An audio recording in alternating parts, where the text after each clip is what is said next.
नमस्कार मित्रों, एडवोकेट संजय पंडित आपનું हार्दिक स्वागत करे છે। मित्रों हूँ आप સૌનો ખૂબ જ આભારી છું, કારણ કે મારા અગાઉના વિડીયોને આપ ખૂબ જ એપ્રિશિએટ કરી રહ્યા છો, ખૂબ જ પ્રતિસાદ આપી રહ્યા છો, એ બદલ આપ સૌનો ખૂબ ખૂબ આભાર। મિત્રો, આજનો આપણો જે વિડીયોનો વિષય છે કે તમે કોઈ મિલકત ખરીદ કરી હોય અને મિલકતમાં પછી ખબર પડે કે પાછળથી કપટ સાબિત થાય, એટલે કે જે વ્યક્તિએ તમને મિલકત વેચી છે એને એ વેચવાનો કે ટ્રાન્સફર કરવાનો કોઈ અધિકાર નહોતો, પરંતુ એ જો પાછળથી ખ્યાલ આવે, કપટ સાબિત થાય, તો પણ જે પ્રમાણિક ખરીદનાર છે એને લાભ મળી શકે છે મિત્રો। એટલે એને કોઈ જાતનું નુકસાન વેઠવું પડે નહીં, એ પ્રકારનું આ એક ચુકાદાની આજે આપણે ચર્ચા કરવાના છીએ મિત્રો। તો વિડીયોના અંત સુધી જોડાયેલા રહેશો, જેથી કરીને આવા પ્રકારના કોઈ કેસ જો આપની સમક્ષ હોય, કોઈ વકીલ મિત્ર સમક્ષ, તો આ ચુકાદો છે એ એમને કામ લાગે મિત્રો। આ જે ચુકાદાની જે ચર્ચા છે એમાં ટ્રાન્સફર ઓફ પ્રોપર્ટી એક્ટની કલમ 43 છે, એની ચર્ચા કરવામાં આવી છે મિત્રો।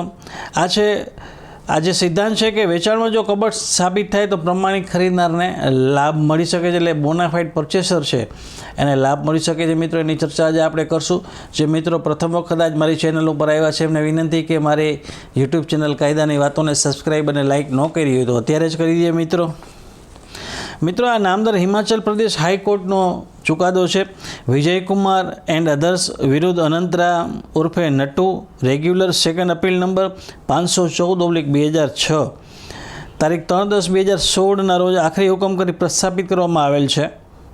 આ કેસની આખી હકીકત એવી છે કે આ કેસના અપીલ કરતા વાદીઓ દ્વારા સિવિલ અપીલ નંબર 65S 13/2005ના કામે વિદ્વાન ડિસ્ટ્રિક્ટ જજ શિમલા દ્વારા તારીખ 2/9/2006ના રોજ ચુકાદાને પડકારવામાં આવ્યો, અને આ ચુકાદો એવો હતો કે વાદીઓએ બચાવ કરતા પ્રતિવાદી વિરુદ્ધ એ પ્રમાણેની ડેક્લેરેશન કે જાહેરાત માંગી હતી કે વાદીઓને જિલ્લા શિમલા હિમાચલ પ્રદેશ ખાતે આવેલ ખાસરા નંબર 61માં આવેલ 2 વીઘા અને 12 બિશ્વાસ જેટલી ક્ષેત્રફળવાળી જમીનના કબજામાં આવી હતા, અને જમીન છે એને 1974માં ખરીદ કરી હતી।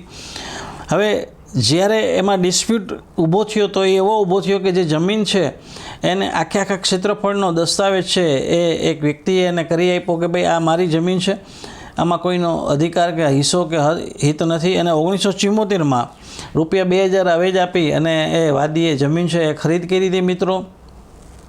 અને ત્યારબાદ એમાં છે એમને એક વખત નોટિસ મળે છે, અને આ નોટિસમાં એવું કહેવામાં આવે છે કે આ જે જમીન છે એનો અડધો હિસ્સો છે એ બીજાના નામે હતો કે બીજાનો છે। જ્યારે આ જમીનનો સોદો કરવામાં આવ્યો 1974માં હવે ચૂકવી દેવામાં આવ્યું, અને એનો કબજો પણ છે એ વાદીઓ પાસે હતો, જમીનનો કબજો ભોગવટો।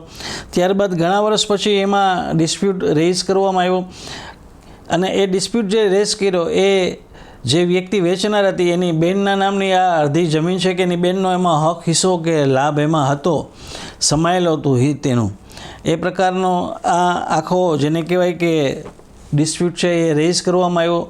તો આ આખો કેસ ચાલી જતા નામદાર હિમાચલ પ્રદેશ હાઈકોર્ટે એવો સિદ્ધાંત પ્રસ્થાપિત કર્યો કે જ્યારે 1974માં આ જમીનનો સોદો કરવામાં આવ્યો, એને હવે ચૂકવી દેવામાં આવ્યો, અને એનો કબજો છે એ વાદીને સોંપી દેવામાં આવ્યો, કબજે ભોગવટામાં એની જમીન હતી, અને ઘણા વર્ષો બાદ પછી જો બીજી કોઈ વ્યક્તિ સામે આવે છે, એમના સગા છે કે એની બેન છે, અને એ એવું કહે છે કે ભાઈ આમાં મારો હિત હતો, સમાયેલું હતું, પરંતુ આવા કિસ્સામાં જે પ્રમાણિકપણે ખરીદનાર છે એને કલમ 43 મુજબનું રક્ષણ મળે છે। અને આ કલમ 43 એવું કહે છે કે કોઈ પણ વ્યક્તિ છે એ માની લ્યો કપટ સાબિત થાય કોઈ વેચાણમાં, પણ પાછળથી એ જમીન બાબતે કે મિલકત બાબતે એના હકો પ્રાપ્ત થાય, તો જે પ્રમાણિકપણે ખરીદનાર છે એને કલમ 43 ટ્રાન્સફર ઓફ પ્રોપર્ટી એક્ટની કલમ 43 અંગેનું રક્ષણ છે એ પ્રાપ્ત થાય છે, જેથી કરીને એ જમીન છે એ કે મિલકત છે એની પાસેથી કોઈ છીનવી શકતું નથી મિત્રો। આ ચુકાદાની PDF છે ડિસ્ક્રિપ્શનમાં મેં મૂકેલી છે, જેથી કરીને કોઈ પણ વકીલ મિત્રોને આનો અભ્યાસ કરવો હોય તો એ કરી શકે, અથવા કોઈ વ્યક્તિ છે જેની પાસે આવો કોઈ કેસ છે તો એ અભ્યાસમાં લઈ શકે મિત્રો। હું આશા રાખું છું કે આ વિડીયો તમને પસંદ આવ્યો હશે, તમારા કાનૂની જ્ઞાનમાં વધારો કરશે। ફરી પાછો નજીકના ભવિષ્યમાં નવા કોઈ લીગલ ઇસ્યુ કે નવા વિડીયો સાથે આપની સમક્ષ રજૂ થઈશ, ત્યાં સુધી મને રજા આપશો। પોતાનું ખૂબ જ ધ્યાન રાખજો। Take care. જય હિન્દ।